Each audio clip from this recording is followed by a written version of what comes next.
Y tú estás en el Junquito, Fares. Sí, señor. ¿Qué iglesia estás allá? ¿En qué iglesia? Iglesia Bautista Providencia. Mm, Es una qué iglesia que no bien. tiene mucho tiempo. Nosotros tenemos acá 3 años realmente como misión. ¿Y Mm. vienes de dónde? ¿Tú vives en el Junquito? Sí, yo vivo en el Junquito. Sí, golfeado. Todavía se consigue golfeado con queso hermano, ¿eh? Sí, se consiguen. Lo- Son con buenos, son buenos. dificultad, pero se consiguen. Sí, se consiguen. Pero son bien caros. Antes se compraban más, pero ahorita está más Me, caro. me imagino, Imposible, todo en ¿no? Venezuela Imposible. es complicado.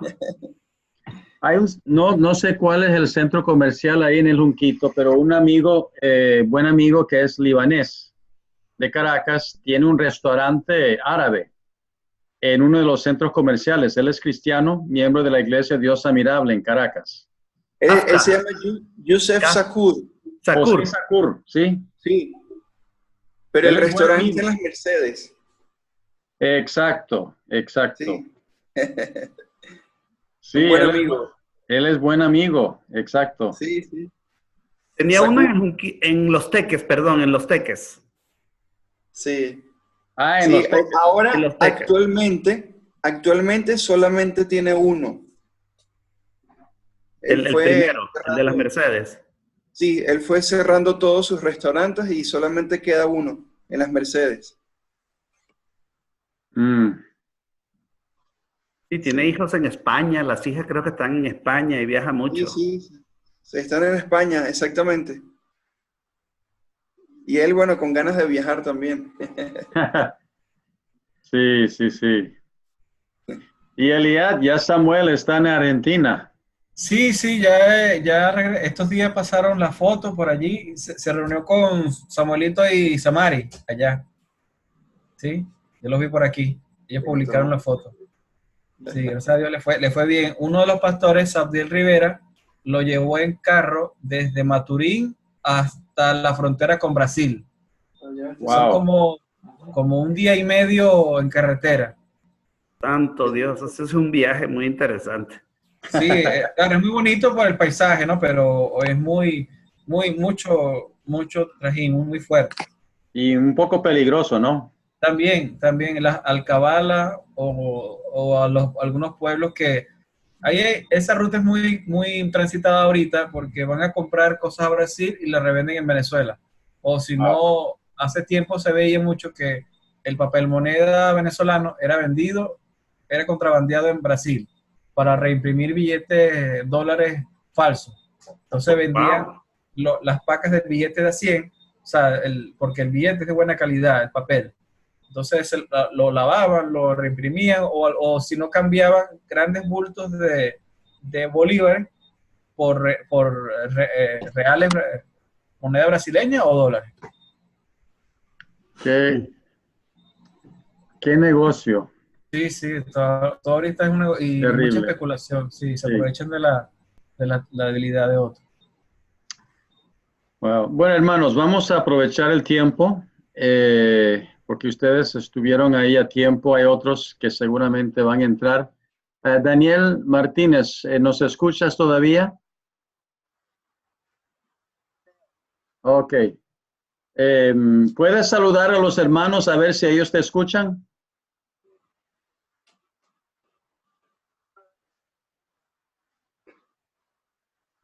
Bueno, parece que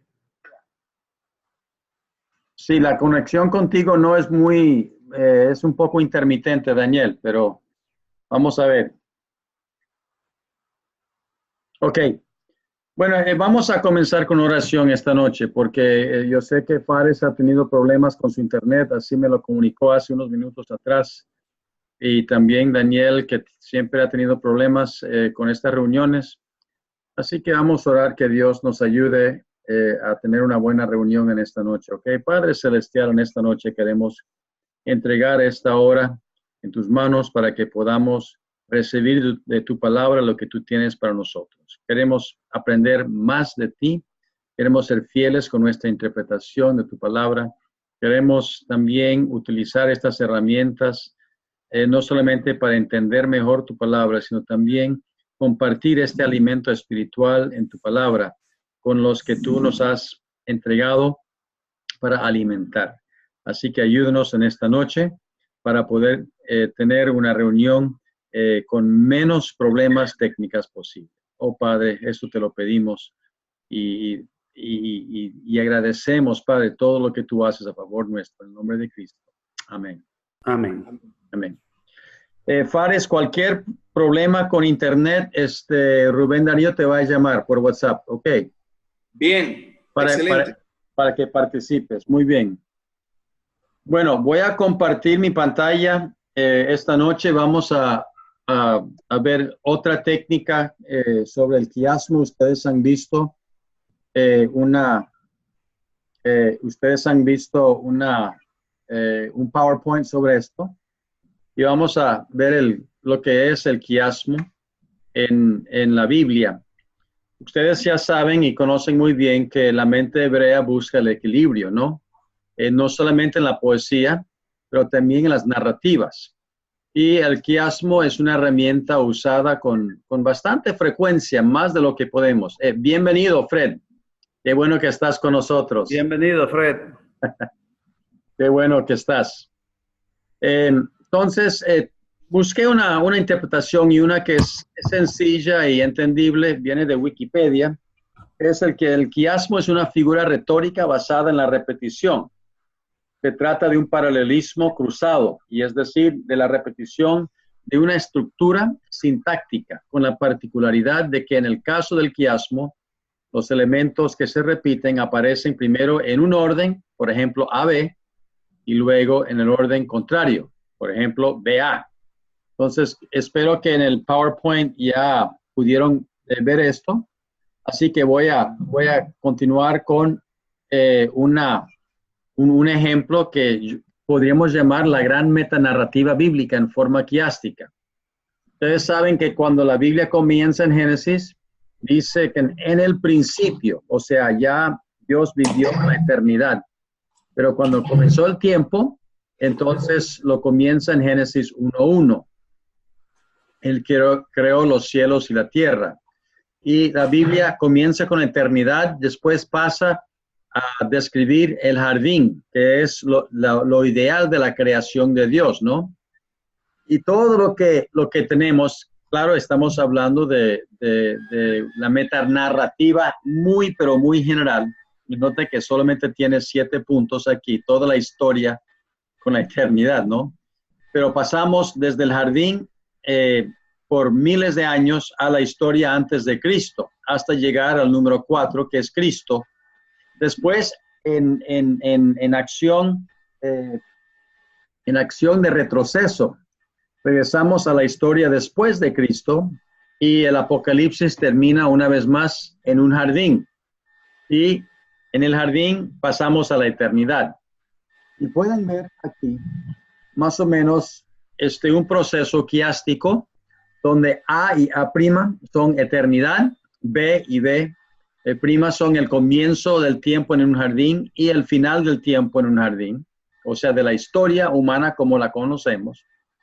Entre los dos tiempos en el jardín tenemos la historia antes de Cristo y la historia después de Cristo, pero en todo el centro está la historia de Cristo mismo, ¿verdad? Es el personaje, la persona de Cristo.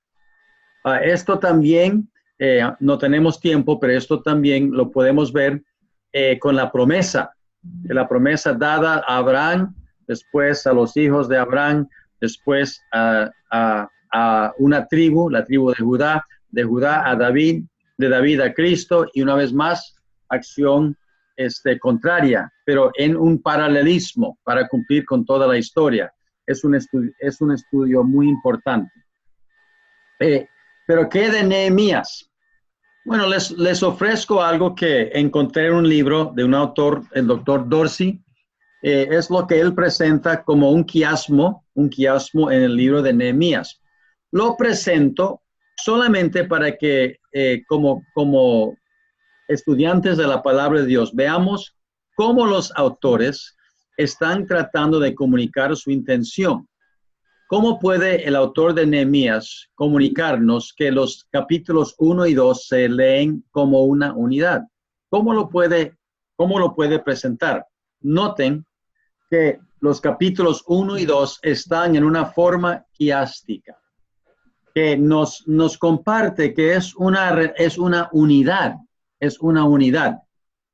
No son fácil para encontrar, hermanos, no son fácil para ver, pero cuando uno se pone a leer y releer y una vez más leer y seguir leyendo, uno comienza a ver estos paralelismos, no solamente en la poesía de los salmos y de las secciones poéticas del Antiguo Testamento, pero aún así en las narraciones del Antiguo Testamento y también en el Nuevo Testamento podemos ver lo mismo. Si uno lo busca, uno lo va a encontrar. Fíjense en estos dos capítulos que el capítulo 1 comienza con Nehemías recibiendo un informe y termina con Nehemías dando su propio informe al finalizar del capítulo. En lo que está en azul, aquí la segunda parte ve, Nehemías se siente y lamenta por varios días. En la parte que corresponde, en la segunda parte, Nehemías se levanta y va a Jerusalén. Es una relación equilibrada entre estas dos. El punto 6 se prima la petición de Nehemías al rey para permitirle ir a Jerusalén. Corresponde a la petición de Nehemías al rey de darle cartas para los gobernadores. Y en todo el centro está una decisión de parte del rey. Sin esa decisión no hay libro de Nehemías. Profe, una pregunta. Ok, adelante. ¿Es posible que el autor discriminadamente haya diseñado o narrado su libro de forma tal que existe ese equilibrio que usted habla a propósito? Yo creo que sí, Eliad. Y lo digo porque es tan común. El libro de Jonás, el libro de Ruth, hay grandes secciones en Jueces, en Primera y Segunda de Samuel. O sea, en todas partes del Antiguo Testamento uno encuentra estructuras quiásticas. Entonces, lamentablemente, los expertos en el quiasmo son los mormones. Si uno busca por internet, son los mormones que realmente han hecho muchos estudios sobre esto, pero no vamos a entrar en esas razones. Pero sí es un fenómeno, hermanos, en el cual uno puede deleitarse mucho. Ahí está este libro aquí de David. ¿Lo pueden leer o está muy pequeñito? Ustedes. Se puede leer muy bien. Ok, Daniel Martínez, es un libro, David Dorsey, esto lo estoy grabando esta reunión esta noche, entonces podrán ir al video para recibir esta referencia bibliográfica. ¿En el mismo Zoom? Ajá. Ok. Sí, dime. ¿En dónde encontramos en el mismo Zoom, la página Zoom, el video? Lo voy a subir a Dropbox. Ok. Sí, ya las otras dos clases ya están allí. Y si quieren bajarlas, está bien. Ok. Son sin editar, así, un poco crudo, pero ahí están. Entonces lo pueden bajar allí. ¿Ok? Solamente para terminar esta parte, noten aquí que este mismo quiasmo tiene palabras parecidas en el comienzo y al final. Los temas aquí, mal, afrenta o posiblemente oprobio, muro, puertas, están ahí en el versículo 3 del capítulo 1. Y al final, noten que tenemos las mismas palabras ya terminando allí en el versículo 17, ya culminando el capítulo. Quedan 3 versículos más. Están las mismas palabras, mal, puertas, oprobio, muro. Entonces, vemos aquí cierto equilibrio, ¿no? Cierto equilibrio de pensamiento que es muy común para el pueblo hebreo. Y si quieren un estudio muy interesante, les voy a recomendar aquí, no sé si pueden ver lo que estoy resaltando, que el quiasmo identifica estos capítulos como una unidad. Y pueden ver, por ejemplo, el Salmo 1 y el Salmo 2. Que el Salmo 1 comienza hablando de una bienaventuranza y el Salmo 2 termina con una bienaventuranza muy similar, dándonos a entender que los que colocaron los salmos en un orden apropiado querían que nosotros leyéramos el libro de los salmos según el orden de los salmos mismos, ¿verdad? Entonces es otro estudio que pueden hacer. Así que, hermanos, eso es lo que quería compartir con ustedes acerca del quiasmo. Solamente abrir la ventana a ver que esta es otra herramienta otra herramienta técnica literaria que los autores tienen a su disposición para comunicar su intención como autor. ¿Comentarios o hay algún comentario o hay alguna observación antes de entrar al capítulo 8? Yo tengo una pregunta sobre el quiasmo, porque estuve investigando que la palabra tenía su origen en el griego y que eran los griegos quienes manejaban mucho lo que era esta técnica, ¿no? Entonces, mi pregunta tiene que ver con el tema de que los escritores bíblicos lo usaron y yo quería saber su opinión al respecto, si es que había una escuela de escribas o de personas que manejaban esto como una manera de enseñar. ¿Cómo surge esa escuela? ¿De dónde sacaron esa técnica? Y si eso fue algo que Dios les dio directamente o si fue algo que ellos desarrollaron con el tiempo o lo aprendieron de otras naciones. Bueno, para mí, o sea, no he leído un artículo o un libro que lo presenta de esa forma, pero sí, a mí no me cabe ninguna duda, Fred, de que esta es una técnica didáctica también. Porque en una cultura oral, o sea, donde las técnicas de oralidad predominan, es una buena manera de ayudarle a recordar a los que no tienen los libros, ¿verdad? Recordar el contenido de alguna enseñanza. No me cabe ninguna duda. Y ok, se desconectó Daniel, pero ahora ha regresado. Muy bien. Sí, viene del griego, de la letra ki, que está en forma de una X y de ahí entonces se desarrolla todo. Pero ya el quiasmo, esta técnica existía años antes de que los griegos tenían, o sea, antes de que estos estudios salieron sobre el quiasmo. Pero una buena pregunta. Nosotros en Exégesis 2, en la materia, sí vimos el quiasmo, pero sobre todo en los textos poéticos. Y lo desarrollamos así. De verdad que a mí me interesa mucho y de verdad que me llamó mucho la atención de que pues realmente lo estoy viendo en este tipo de textos. Pero sí, es bien interesante porque así podemos tener un esquema un poquito general y adentrarnos dentro de todo lo que es los capítulos completos. Sí, sí, es interesante y este libro aquí, al cual tiene ejemplos de creo que de todos los libros del Antiguo Testamento. Este libro de David Dorsey, de hace ya casi 20 años, que lo escribió David Dorsey, es algo que fue muy, para mí me abrió mucho la perspectiva, aunque sí lo había conocido cuando estudié en el seminario, pero ahora sí me interesa mucho esta técnica. Muy bien.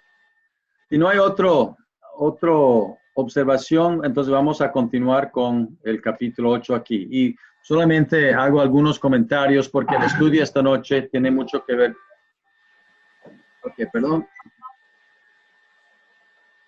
Hola Daniel, bienvenido. Te escuchamos, Daniel. O no te escuchamos, perdón. Adelante.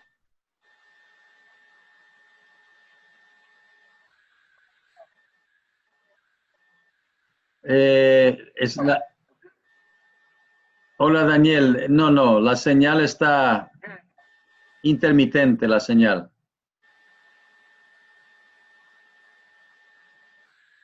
Está intermitente. Sí. Bueno, hermanos, sigamos entonces con el capítulo 8 aquí. Y solo quiero resaltar algunos detalles de este capítulo. Cuando leemos el capítulo 8, tenemos que prestar atención en cómo el autor ha diseñado este capítulo para resaltar lo que él quiere que captemos o entendamos de este capítulo. Entonces, los versículos 1 al 8 resaltan muchas repeticiones que nos obligan a entender que Nehemías quiere que el lector sea impactado por las muchas veces que hace referencia a la ley y a la prioridad que le da a la necesidad de entender la ley. No solamente la presentación de la ley, sino la necesidad de entender la ley misma. ¿Ok?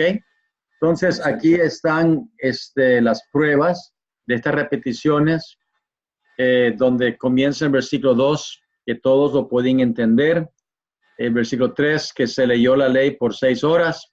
Versículo 3, todos los que podían entender, una vez más se repite la misma idea. El versículo anterior, versículo 3, y los oídos de todo el pueblo estaban atentos al libro de la ley. Versículo 4, se resalta en la posición física de los que estaban leyendo la ley y compartiendo su interpretación y dando a entender lo que significaba la ley. Presenta 12 hombres, no solo uno, sino 12 hombres para comunicarnos la importancia, ¿verdad?, de este evento de que se está haciendo, reservando para la lectura y la aplicación de la ley. Entonces, el versículo 5 habla de que abrió, creo que es Esdras que abrió el rollo para leer, y casi como que no estaba con el rollo abierto, que el rollo no lo habían abierto todavía, pero sí está recalcando la lectura y está resumiendo aquí. Versículo 6, el amén, amén. Vemos la reacción del pueblo. Y versículo 7, los levitas hacían entender al pueblo la ley. Es la segunda vez que se menciona este detalle. Noten la repetición de la frase, todo el pueblo estuvo atento, versículos 5 y 7, y que leían el libro de la ley de Dios claramente y ponían sentido de modo que entendiesen la lectura. O sea, es como que es una inundación de repeticiones para comunicarnos a nosotros la importancia de la lectura de la ley y la importancia de poder entender lo que significa la ley. Ahora, recordemos esto, y es que es posible que muchos de los que estaban allí en la plaza no entendían el hebreo. Entonces, es posible que mucho del trabajo era de traducir el texto hebreo al idioma que ellos hablaban. Pudiera haber sido arameo o pudiera haber sido el idioma de los persas. Pero allí estaban estos señores dando el sentido de la palabra de Dios. Y noten que termina el capítulo hablando de la alegría que la lectura de la ley provoca como reacción, que hay mucha alegría y con la lectura de la ley. Y hermanos, no es para hacerle una exégesis, pero creo que lo que tenemos que hacer como intérpretes de la palabra de Dios es de ver con estas repeticiones y los énfasis qué es lo que el autor quiere que nosotros entendamos en este capítulo. Entonces, voy a detenerme allí y darles la oportunidad para comentar si tienen algún comentario sobre esto. Lamento que he hablado muy rápido en cuanto a este capítulo 8, pero ¿qué piensan, qué observan, qué comentan, hermanos, en cuanto a esto de lo que se ha presentado sobre el capítulo 8? Adelante.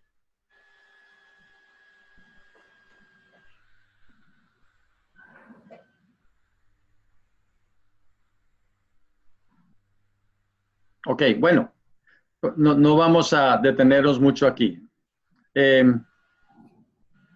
Vamos entonces, hermanos, a entregar el tiempo al profesor Rubén Darío para que él siga con el capítulo 9, que es un trabajo en grupo que vamos a hacer nosotros en esta noche. ¿Ok? Entonces, adelante, hermanos. Y Rubén, tienes la palabra. ¿Cómo tienes que salirte tú para yo para compartir mi pantalla? Sí. Ok. Ya salí. Ok, entonces, hermano, es un privilegio para mí compartir con los siervos del Señor este trabajo que espero que sea en conjunto en la media hora que tenemos.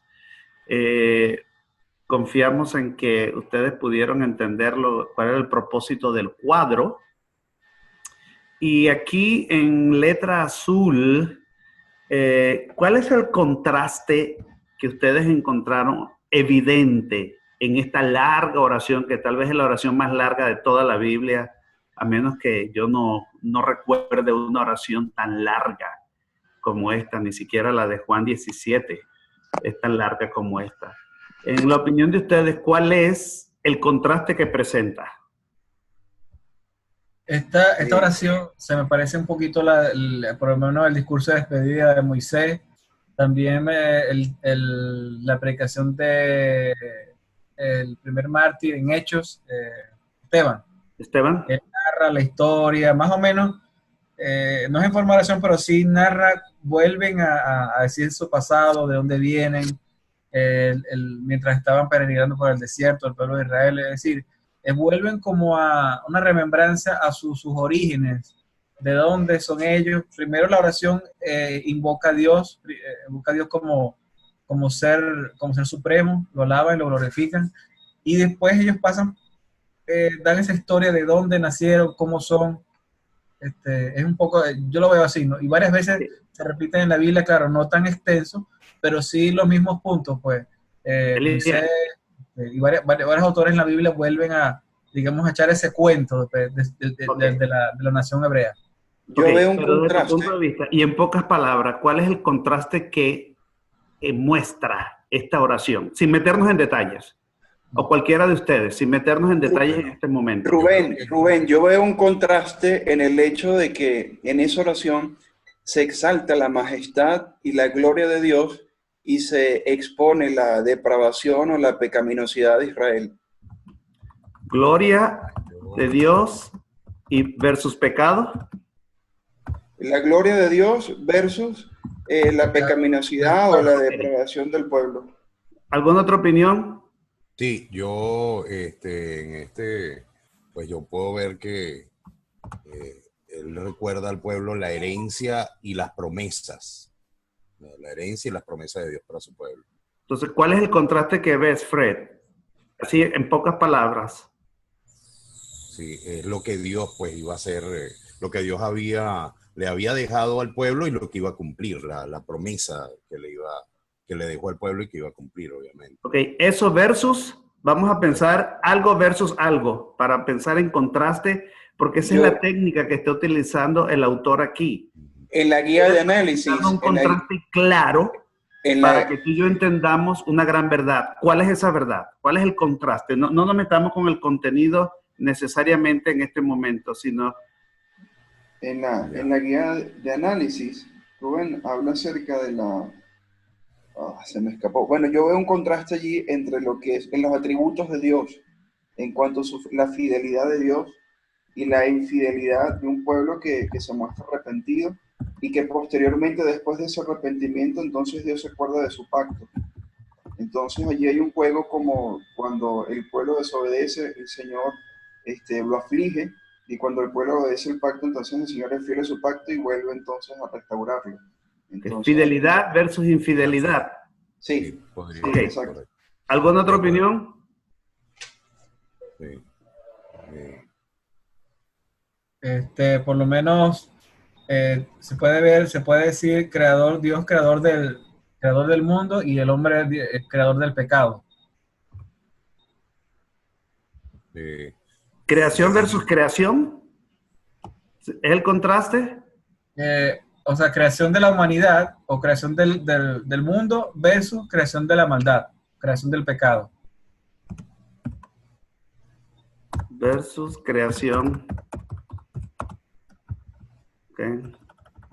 Estoy usando una computadora que no es mía, por cierto. Así que versus creación del pecado. ¿Alguna otra opinión? Bueno, Daniel Martínez también ve el asunto que estoy leyendo aquí, ve un contraste entre la fidelidad de Dios y la infidelidad de Israel. O sea, eso ya se mencionó, pero él lo mandó por texto también. Podríamos también decir que los tratos, ¿qué tal este contraste? Ver gracia versus pecado.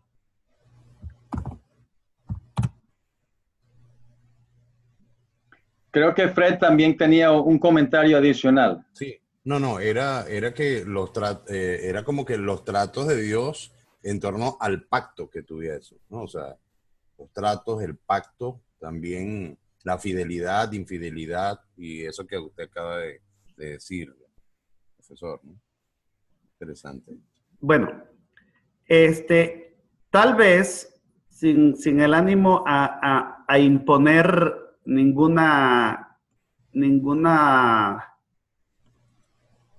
opinión personal, gracia versus pecado pudiera resumir fidelidad versus infidelidad, gloria de Dios versus pecado.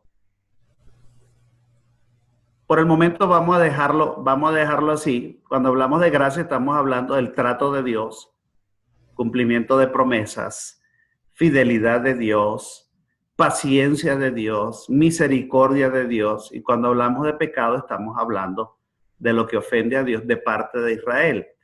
El cuadro, no sé cómo les resultó a ustedes, pero para mí, en mi manera, en mi mentalidad, en mi mente, mi cerebro funciona muy bien de esta manera. De hecho, toda la semana estoy haciendo un cuadro como este de alguna manera. Palabras más, palabras menos, pero así funciona bien mi cerebro. Entonces, el cuadro simplemente es Dios versus Israel. ¿Qué vemos aquí en esta primera parte? Si llenaron ustedes su cuadro, simplemente comenten lo que tienen allí. Yo por lo menos escribí, los israelitas comenzaron la oración invocando y bendiciendo el nombre del Señor. El pueblo reconoció el Dios como creador de la tierra y de la humanidad. Ok. Alabanza por la creación, ¿verdad? Sí. Ok. ¿Qué más? Yo he colocado que ellos hicieron una confesión sincera y que después, bueno, eso por supuesto precede a la verdadera adoración, pues. Ok. Ahora, esa adoración no fue hecha por cualquier persona, fueron los levitas, precisamente, y solamente ellos podían hacer eso en ese momento. Levita representando todo el pueblo, levita representando al cuerpo levita.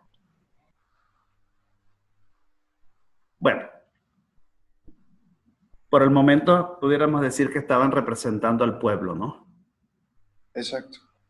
Ok, el cuadro que sigue del 7 al 15, sí. ¿Qué vemos allí? Y disculpe, lo interesante que veo acá es que ellos justamente hacen como que esta adoración, como intentando decir que no pueden tener una correcta relación con Dios y por supuesto se retienen los pecados, se mantienen esos pecados pues en el pueblo, ¿no? Que haya sido esa. En la sección que sigue, gracias hermano. ¿Qué podemos ver? Yo vi, el pueblo de Israel está haciendo historia, recordando su pasado como nación, recordando sus inicios. Ok. Resaltaron el pacto que hizo Dios con Abraham para la tierra prometida. Y en comentarios míos yo puse Dios como proveedor y sustentador. Ok. ¿Qué proveyó Dios allí? Proveyó la tierra. O sea, hizo un pacto, pues yo te voy a dar tierra. Pasa que estoy leyendo. Ok. Por lo menos proveyó la columna de nieve, de la nube durante el día y la columna de fuego durante la noche, le alumbró el camino. 40 años, ¿no? Sí, sí, Dios como proveedor y sustentador durante el tiempo del peregrinaje. Perfecto. ¿Algún otro comentario aquí, en este cuadro?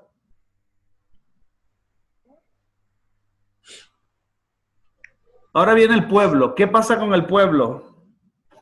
Comienza, si me permiten, una expresión sin deseo de ofender a Nehemías ni a la Biblia. Comenzó el ping-pong. De Dios pasa al pueblo, del pueblo pasa a Dios, de Dios pasa al pueblo. Comenzó el ping-pong teológico aquí, o el ping-pong narrativo. ¿Qué pasa con el pueblo aquí en esta sección de 16 y 17? Reconocieron el pecado colectivo, que ¿Pecado colectivo? De una u otra forma estaban cargando, claro, porque ellos estaban haciendo remembranza que nuestros padres obraron con soberbia. De una u otra forma ellos nos hacemos responsables de nuestro pecado de nuestros padres, pues. Ok. Ellos estaban haciendo una confesión. Era una confesión. Pecado colectivo, confesión. Pregunto, ¿un pecado voluntario o un pecado de ignorancia?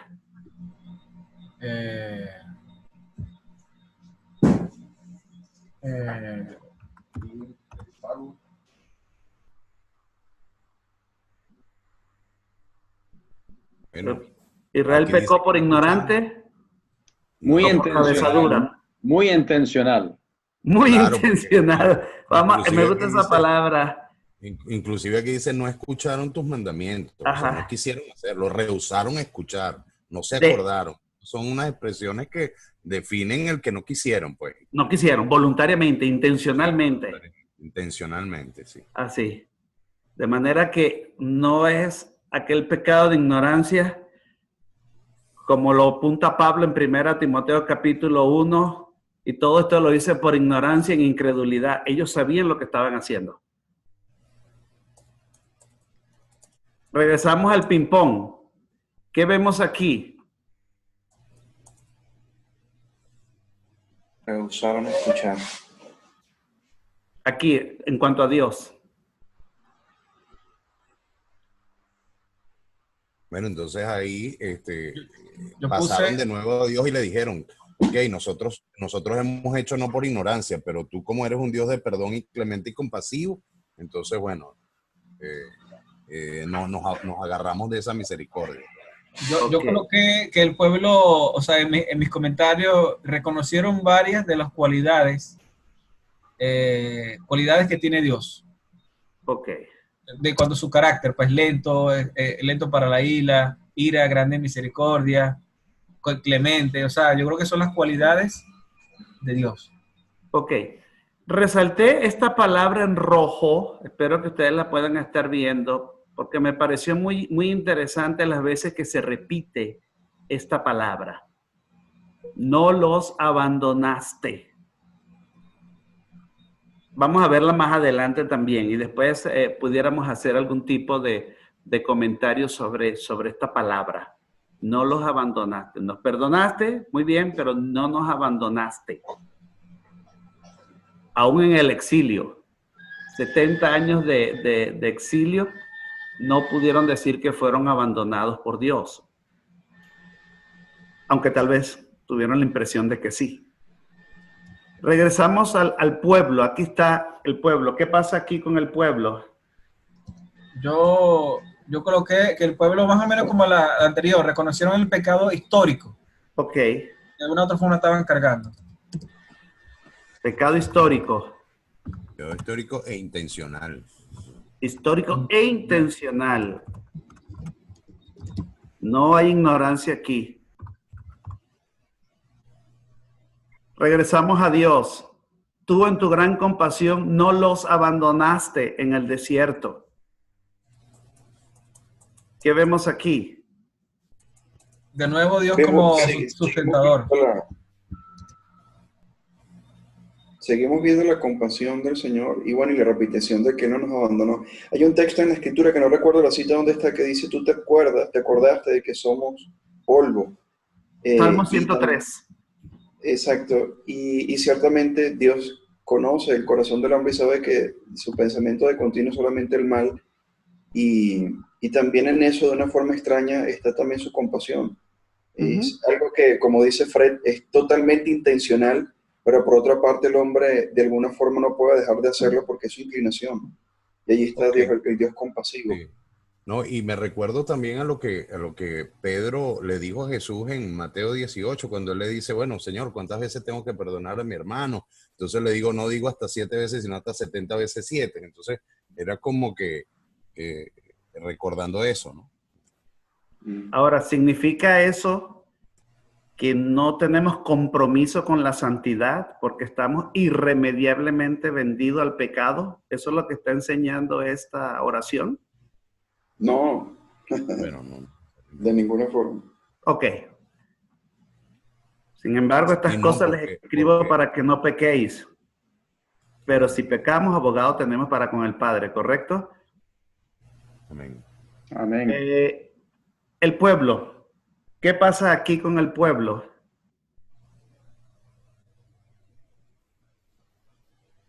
¿La misma situación de los otros escritos?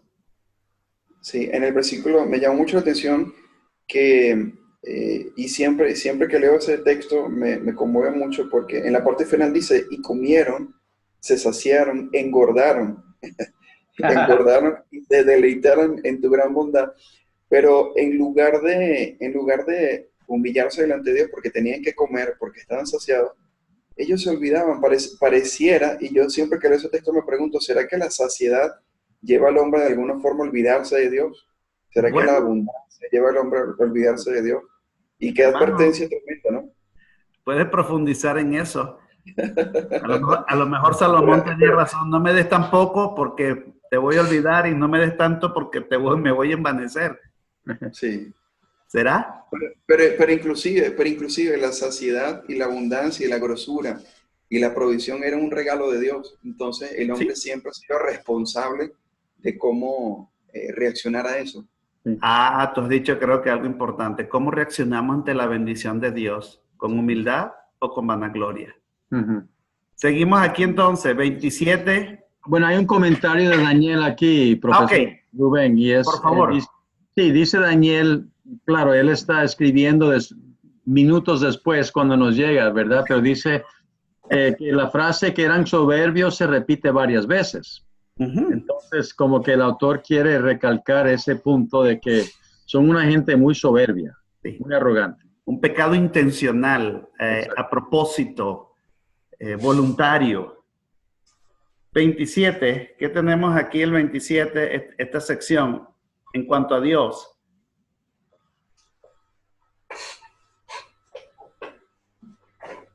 Sí, Yo coloqué... ¿Ah? Fred. No, que ahí vemos lo mismo de algunos comentarios de la lectura, porque fue que Dios intencionalmente también hizo eso para que ellos se diesen cuenta, pues, de que los enemigos eran ellos mismos. O sea, ellos estaban haciendo mal y necesitaban pasar por esto. Okay. Yo coloqué recordando hazañas de Dios que entregó a los enemigos, del pueblo.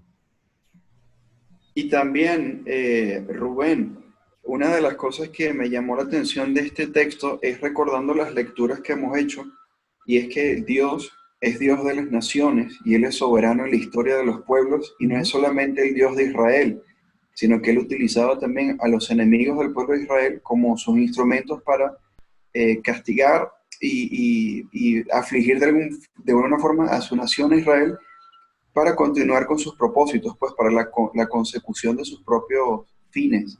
Y eso ocurrió en el Éxodo. Entonces el amor de Dios no elimina la justicia de Dios, ¿correcto? Exactamente. Exactamente. No porque era el pueblo escogido, ellos iban a tener un trato preferencial donde no iba a haber justicia. Privilegiado. Sí. Otra vez aquí el pueblo lo vemos pecando. Ahí está. Cuando tenían descanso volvían a hacerlo mal. Sí, sí. El libro de los jueces es una triste, es un triste arriba y abajo, arriba y abajo, arriba y abajo. Estoy tratando de acelerar un poquitico, hermanos, porque el tiempo y vemos este contraste muy claro. Si me permiten, un ping-pong, de un lado a otro, de un lado a otro, de un lado a otro, de un lado a otro.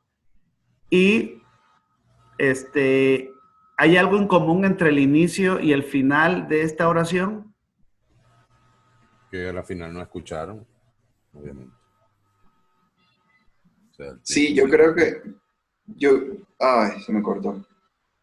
No, te estamos escuchando. Ah, ¿me escuchan? Sí, No, perfecto, que al final dice que ellos no escucharon, pero al inicio de lo que vimos, habla acerca de los levitas orando al Señor y reconociendo su grandeza. Entonces, comienza veo yo un contraste contraste. Dios, su gracia. ¿Podemos decir así? Sí, sí. Ok, vamos entonces a ver cómo termina. Dice aquí, entonces los entregaste en mano de los pueblos de estas tierras, pero por su gran compasión, por tu gran compasión, no los exterminaste ni los abandonaste. Tercera vez que aparece esta palabra, porque tú eres un Dios clemente y compasivo. Amén. Ahora, ¿cómo termina Nehemías?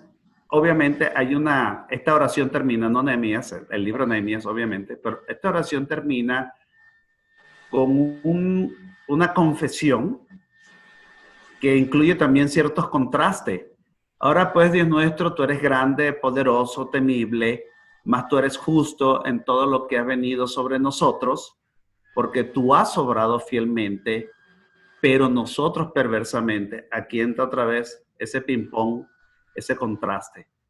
Nuestros reyes, nuestros jefes, nuestros sacerdotes, nuestros padres no han observado tu ley ni han hecho caso a tus...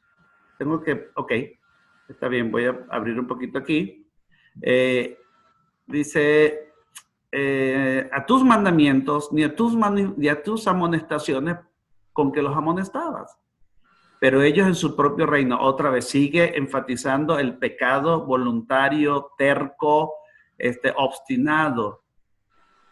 Y algo muy triste aquí, su abundante fruto es para los reyes que tú pusiste sobre nosotros a causa de nuestros pecados, los cuales dominan nuestros cuerpos y nuestros ganados, como les place. En gran angustia estamos. Y el versículo anterior había dicho, la tierra que nos pertenecía, somos esclavos en ella misma.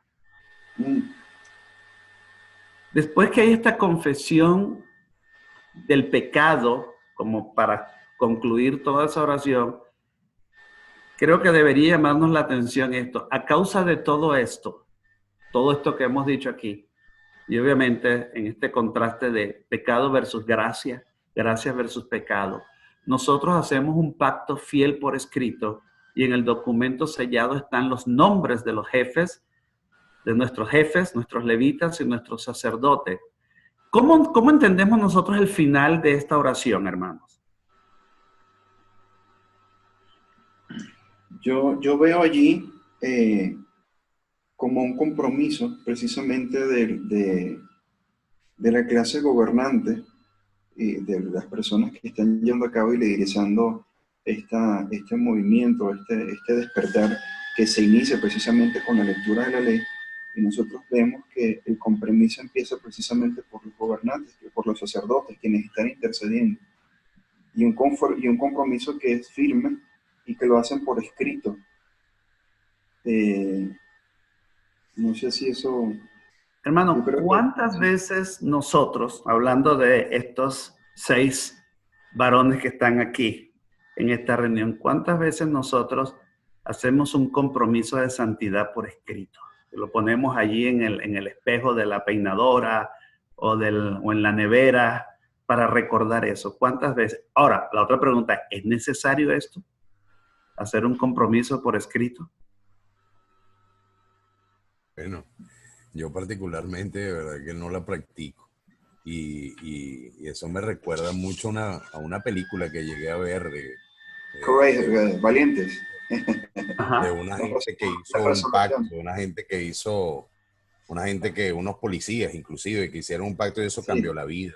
Yo creo que es necesario este compromiso, ¿no? De hecho, es famoso, lo puedes bajar por internet, la resolución, y creo que es algo parecido a esto. Sí, una resolución escrita, pública, firmada delante de las esposas y los hijos, en el caso de la película. De repente vale la pena pensar en que nosotros hagamos esos compromisos por escrito, porque no sé si ustedes conocen un dicho en inglés que dice fuera de la vista, fuera de la mente. Es decir, si no lo veo, se me olvida. Si no lo veo, se me olvida. Una vez fui a una oficina de un ministerio cristiano aquí, me supongo que en todas partes del mundo, del hermano Jay Dobson, ya no es el presidente él, de Centro para Crisis de Embarazo, y había una jarra grande con unas tarjetas y decía compromiso de abstinencia sexual. Y jóvenes hacían su compromiso en una tarjeta, ponían nombre y apellido, lo firmaban y tiraban allí el compromiso en esa jarra de vidrio grande, pública. Creo que vale la pena que pensemos en esto, no como un ritual, no como un legalismo, que el que no lo hace está en pecado, sino que a lo mejor solamente para pensarlo, solamente para pensar si vale la pena que nosotros nuestros compromisos delante de Dios los pongamos por escrito. Y aquí quiero entrar a lo que es la praxis pastoral. Todos ustedes son siervos del Señor en sus respectivas iglesias. Keith Anderson y yo también a nuestras respectivas iglesias. Pensemos un momentico en la gracia de Dios en términos de no abandono, a pesar que envió juicio. Y la idea es la siguiente, hermanos, aplicación personal. Si cambiamos Israel por nuestro nombre, si este cuadro en vez de decir Dios Israel comentario fuera Dios Israel Fred, Dios Israel Eliad, Dios Israel Fares, Dios Israel Keith, Dios Israel Rubén Darío, ¿nos vemos reflejados en este cuadro?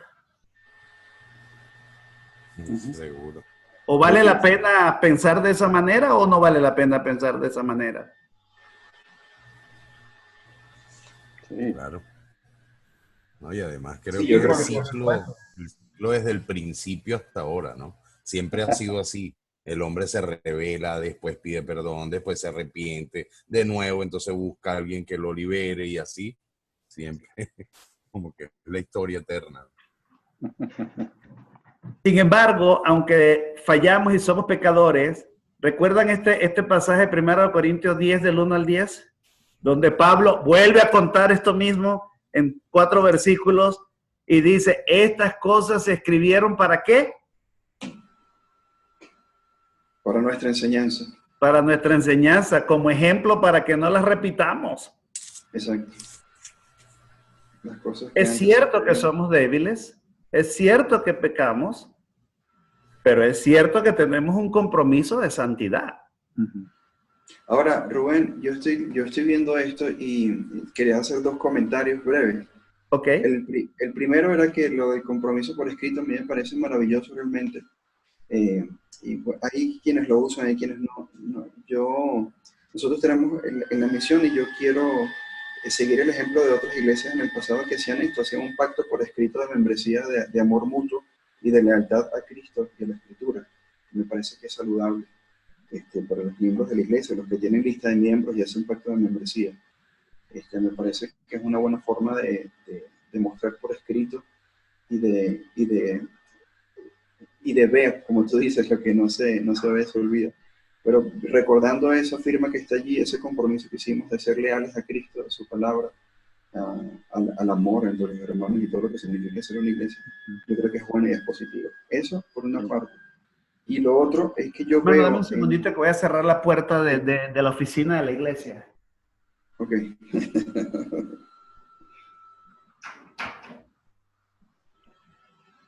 Gracias, hermano. Es que están haciendo un poquito de actividades allá abajo y entonces me están complicando poder escucharlo a ustedes. Sigue, Fred, Fares.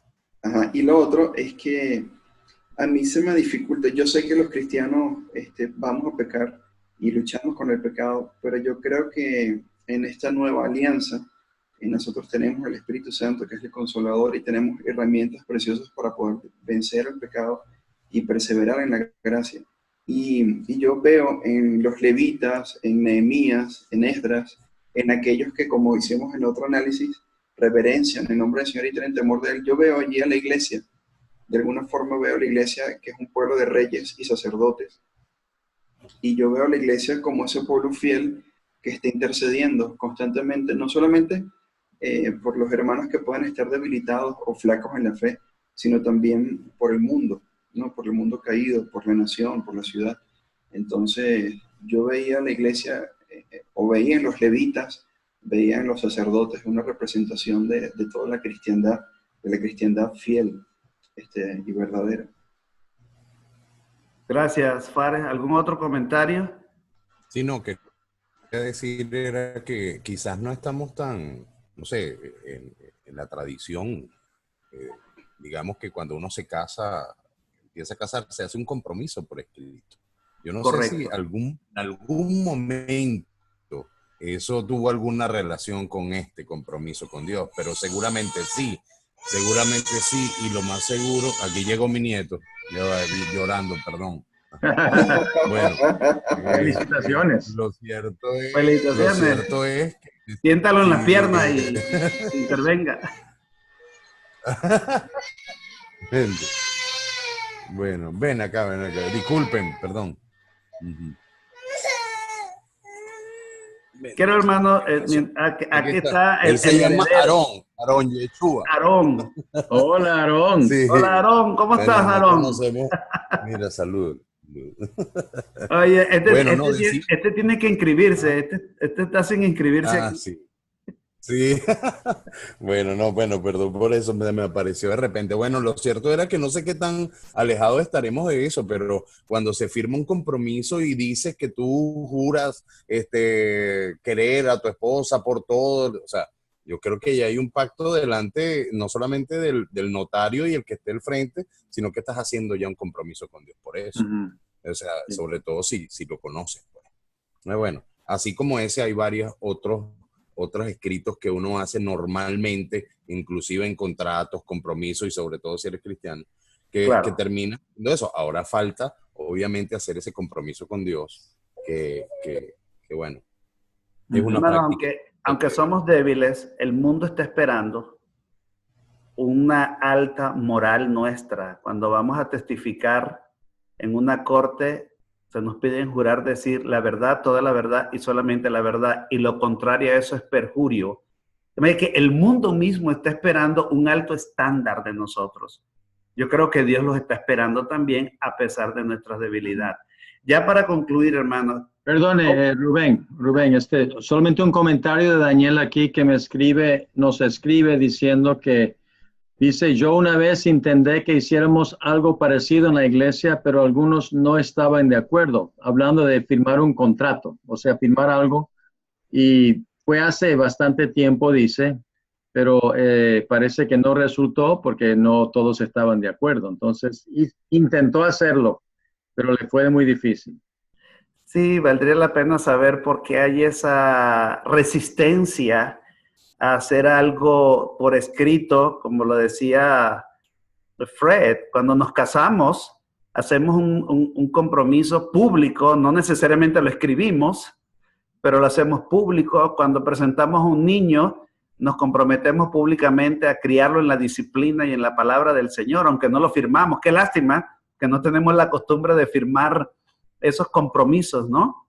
Y qué lástima que si se propone un compromiso como el de la película Valientes para varones como cabeza de hogar, haya resistencia, por ejemplo, haya resistencia para esto. Pero a nivel personal, hermano, en un minuto cada uno de nosotros que pueda decir cómo este cuadro contraste, gracia, pecado, misericordia, pecado, paciencia, pecado, tolerancia, pecado, ¿es un alivio o es una carga para nuestros corazones? En un minuto, no más allá. Yo creo que por una parte es un alivio porque entiendo que siendo humano voy a pecar, pero por otra parte para mí también es una carga porque yo prefiero tener una conciencia limpia y esforzarme y sufrir lo que tenga que sufrir por mantenerme fiel a padecer las consecuencias del pecado que son tan dolorosas, porque yo sé que Dios es compasivo y misericordioso, pero el dolor de la transgresión y el dolor de la infidelidad hacia Dios es grande también. Entonces yo veo las dos cosas allí, veo un alivio. Gracias, Fare. Excelente pensamiento, qué bueno que está grabado. ¿Alguien más? Bueno, Daniel aquí dice que es un alivio porque Dios es fiel y también es una advertencia porque Dios es santo. Amén. Buen comentario también. Sí, conciso, preciso y macizo. Sí, señor. Sí. Oiga, pero ustedes me están quitando mis comentarios, no importa. ¿Quién viene? ¿Quién viene? Fundamental aquí es como dice en el versículo 32, justamente que dice que no parezca insignificante ante ti toda aflicción que nos ha sobrevenido a nuestros reyes. O sea, es decirlo de corazón en primer lugar. O sea, notificárselo a Dios sabiendo de que sí cometimos un error. Sí, nosotros estamos pasando esta aflicción, pero tú guardas el pacto, está bien, confío con que tú nos vas a ayudar, pero reconozco mi error. Sí. Soy pecador, sí, voy a pecar, pero reconozco que no solamente soy pecador y que voy a pecar, sino que pequé y qué fue lo que hice. Ok. Entonces, gracias, Fred. Elías, creo que te toca. Recordatorio de la fidelidad y de la gracia soberana de Dios sobre su pueblo.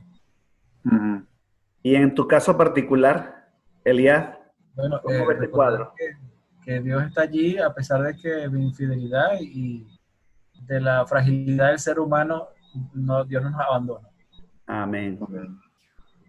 En el caso mío, Rubén, lo que a mí me llama la atención es cómo Dios ha tomado la iniciativa desde que yo nací en mi vida. Toma la iniciativa por su pura gracia. Amén. A pesar de que yo abandono a Dios constantemente en rebelión.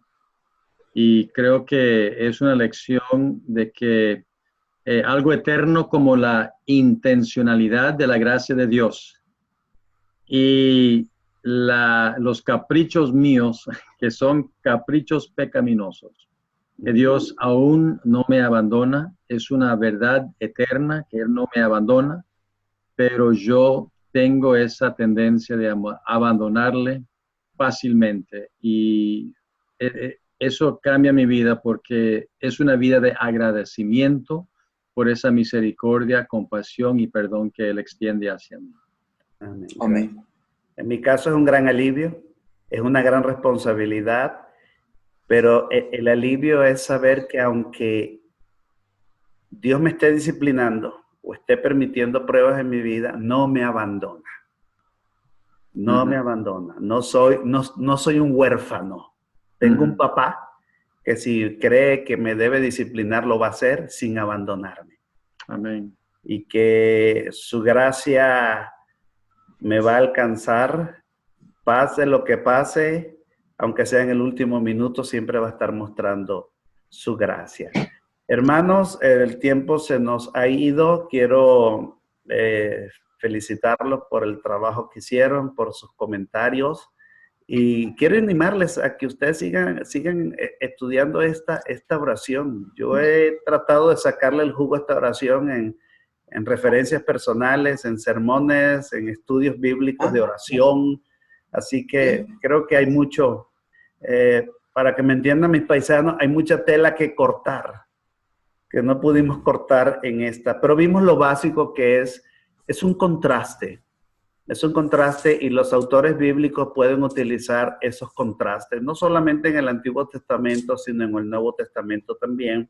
Veamos que Jesús utiliza contrastes como el día, noche, ladrón, pastor, tinieblas, luz.